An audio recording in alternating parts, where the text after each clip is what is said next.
Doctor ortho, अब दर्द भी घुटने टेकेगा। नमस्कार दोस्तों, चैनल फॉर न्यूज इंडिया के यूट्यूब प्लेटफॉर्म पर आप सभी का स्वागत है। दोस्तों, आज बात करेंगे उत्तर प्रदेश को लेकर। उत्तर प्रदेश में उपचुनाव होने 9 सीटों पर, जिसको लेकर कह सकते हैं कि पिछले कई दिनों से कयास लगाए जा रहे थे कि अखिलेश यादव और कांग्रेस के राहुल गांधी के बीच में सीटों को लेकर पेच फंसा हुआ है। उम्मीद जताई जा रही थी कि कांग्रेस को 3 से 4 सीटों पर चुनाव लड़ने का बोल भी सकता है अखिलेश यादव, लेकिन ऐसा नहीं हुआ। बीते दिन कांग्रेस और सपा के बीच में कह सकते हैं कि बातचीत भी हुई, गठबंधन भी फिलहाल बरकरार है, लेकिन अब जो खबर है वो ये है कि अखिलेश यादव के ही प्रत्याशी 9 उपचुनाव जिन सीटों पर होने हैं, समाजवादी पार्टी के ही सिंबल पर सभी चुनाव के जो कैंडिडेट होंगे वो चुनाव लड़ेंगे। कांग्रेस ने इस बात का पूर्ण रूप से समर्थन किया है, लेकिन अब इसके कयास अलग अलग भी निकाले जा रहे हैं। क्यों कांग्रेस ने अपने उम्मीदवार उपचुनाव में नहीं उतारे? राजनीति के जानकारों का मानना है कि उत्तर प्रदेश में जिस तरीके से लोकसभा चुनाव के बाद समाजवादी पार्टी का परफॉर्मेंस रहा था, उसको लेकर अखिलेश यादव की दावेदारी मजबूत भी थी।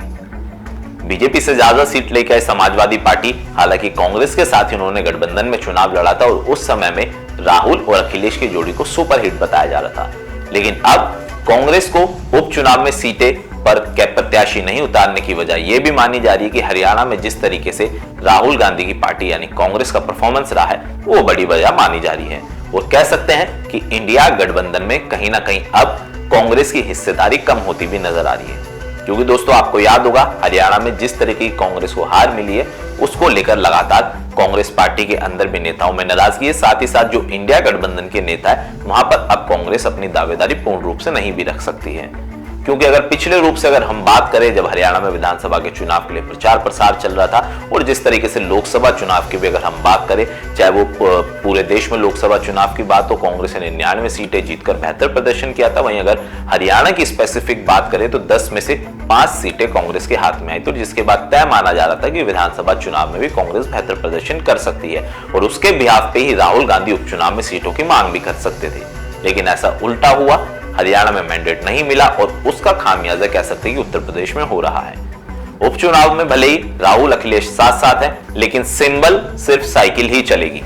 और अब ऐसे समाजवादी पार्टी के कार्यकर्ता और नेता जमकर नारेबाजी भी कर रहे हैं कि उत्तर प्रदेश में सिर्फ और सिर्फ साइकिल चलेगी। और इस बात को लेकर अब बीजेपी राहुल गांधी और कांग्रेस के तमाम नेताओं पर तंज भी कस रही कि भाई क्या हुआ आपकी दोस्ती का।